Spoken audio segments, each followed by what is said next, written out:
आ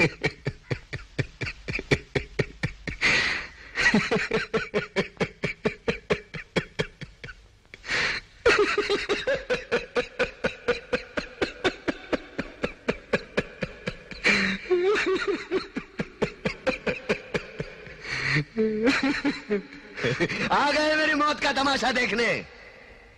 अब मुझे लटका देंगे, जुबान ऐसी बाहर आएगी, आंखें बाहर आएगी, थोड़ी देर लटकता रहूंगा, फिर ये मेरा भाई मुझे नीचे उतार देगा, फिर आप चर्चा करते घर चले जाओगे, खाना खाओगे, सो जाओगे। तुम्हारी ये नामर्दानगी, बुज़दिली एक दिन इस देश की मौत का तमाशा इसी खामोशी से देखेगी। कुछ नहीं कहना मुझे, तुम्हें कुछ नहीं। तुम्हारी जिंदगी में कोई फर्क पड़ने वाला नहीं। अंधेरे में रहने की आदत पड़ी है तुमको, गुलामी करने की आदत पड़ी है। पहले राजा महाराजाओं की गुलामी की, फिर अंग्रेजों की, अब चंद गद्दार नेताओं की और गुंडों की।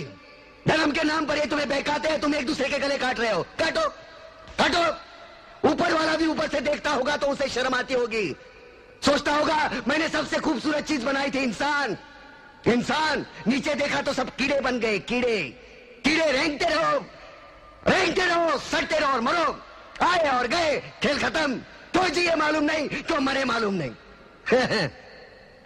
कलम वाली बाई क्रांति लाना चाहती थी, कलम के जोर पर काले वर्तमान को खत्म करना चाहती थी। कौन समझा उसकी बात को? 7 साले मुर्दे, जिंदा लाशें, किसे जगाती वो? मैं जाग गया, कुछ अच्छा काम करके जा रहा हूं, सुकून है। लेकिन ध्यान में रखना, तुम्हारी ये खामोशी कल तुम्हारे बच्चों के लिए रोना बन जाएगी। ये कानून वाले, वर्दी वाले नेता, इन्होंने अपना ईमान बेच दिया। एक दूसरे को जलाते वक्त तुम्हारा ईमान कहा गया था, भाड़ में।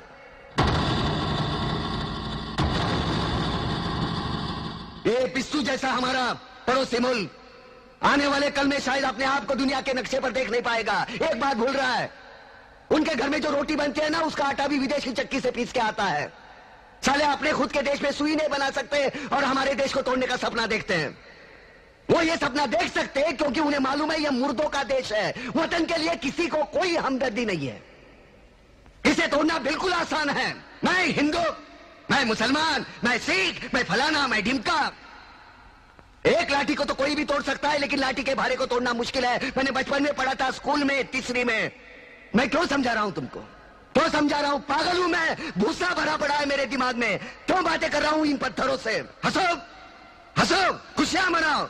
क्रांति की राह पर एक और कुत्ते की मौत मरने जा रहा है, कल कोई और मरेगा। हमें क्या? हाँ, हम इसी तरह जीते रहेंगे, है ना?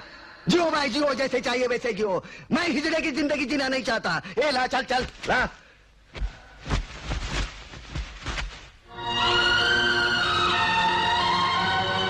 ठहरो, ये फांसी नहीं हो सकती।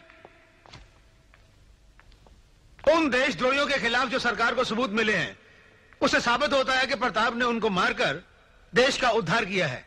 इसलिए भारत के राष्ट्रपति ने उसकी सजा माफ कर दी है। ये रहे उसके कागजात।